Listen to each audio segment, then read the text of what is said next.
This is our weekly catch-up video with the levels to watch for pound US dollar and euro US dollar. Hello, I'm David Jones. This is the weekly video I do with Capital.com, where we take a look at two of the more popular foreign exchange pairs, the pound against the dollar and euro against the dollar. It's been a bit of a strange few days. There's some really big levels to watch on these two. But first of all, let's just talk about the week ahead. I think we could have a quiet couple of days because on Wednesday, it's a holiday in the US. It's Independence Day, 4th of July. So maybe a quiet start to the week. But on Thursday, later on in the evening UK time, we have the minutes from the last Federal Reserve, the US central bank's interest rate setting meeting. And these are always closely watched to see if there are any hints as to when the next rate rise could be and what the Fed thinks of the state of the US economy. So that's Thursday night. Then on Friday, we've got the big one. It's US non-farm payroll. So the monthly release of the state of the job situation in the USA, and the expectation is for 190,000 jobs to have been added to the US economy during June. So most of the activity, I think, is going to be weighted towards the end of the week. But there's still plenty to watch. Let's start off with pound US dollar. It's had a relentless fall, really, over the last couple of months. Is it coming to an end? Let's take a look at some of the levels to watch. I think the pound is a really interesting market at the moment. We've seen almost a 10% decline pound US dollar over the last two and a half months or so from the 143 area. We did see it bounce back quite strongly last week on better than expected UK economic data, and this week it's all about, do those old lows continue to hold? You know, we can see what an important area of support this was from October all the way through 130, all the way through November.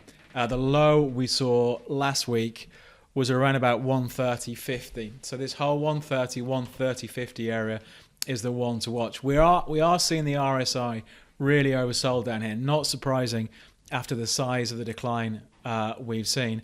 And it's really the big one to watch. We have seen buyers step in when we see weakness towards 130. Let's just take a step out and look at the bigger picture again. So you can see 130 was something of a problem on the way up in May 2017, and then held support in the sell-off in autumn of last year. So it's a big area. I think if we break 130, it starts to look like we'll be targeting the summer lows from last year around about 128. But for now, at least, this level's continuing to hold.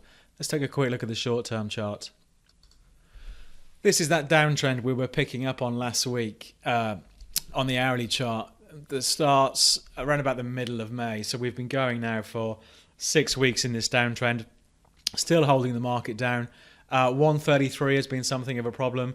You can see the run off 130.50 last week, and that's really the zone to watch. But to shake off this weakness, we really need to see pound US dollar through the whole 133 to sort of 134.75 area. So at the moment, we can expect bounces, but again, maybe let's not get too carried away as to how high these might go, because it's a market that is still under some pressure coming into this week. So that 130 level is a really major one for pound US dollar. So far this week, we've had a choppy start to trade after the bounce back at the end of last week. It's sold off and it's bounced a little bit so far, but 130, 130.50 is really the big one to watch.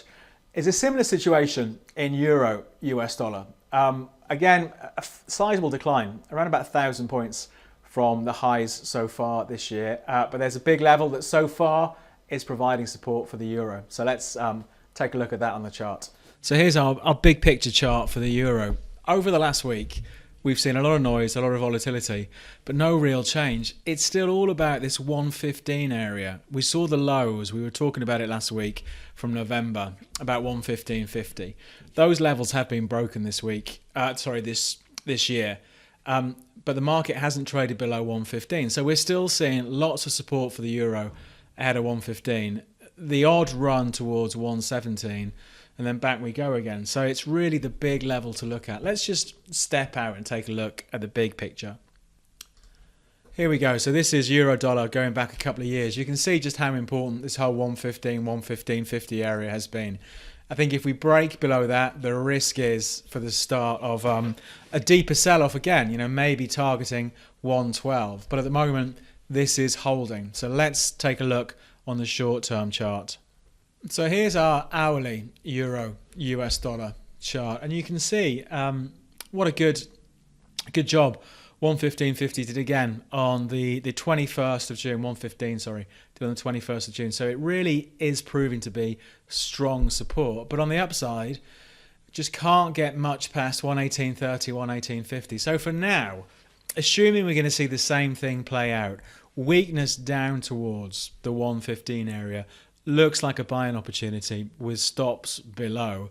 But on the upside, don't expect too much, seems to be the theme at the moment. So this week is pretty much the same as last week.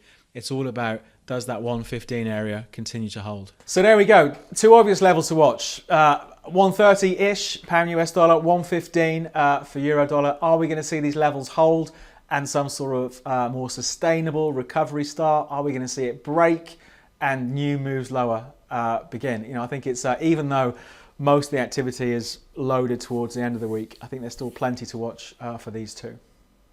We'll start wrapping things up there. As usual, any questions or comments, or if you've got a different view, leave us a message in the comments down below. If you like the video, click on the thumbs up. And every Wednesday, I do a live update for a whole range of markets. We look at popular FX pairs, indices, commodities such as oil and gold. You can watch that via Facebook Live is the easiest way. So if you like Capital.com's Facebook page, you should get a notification when we go live at 12:30 Wednesday lunchtime. But we'll start wrapping it up there.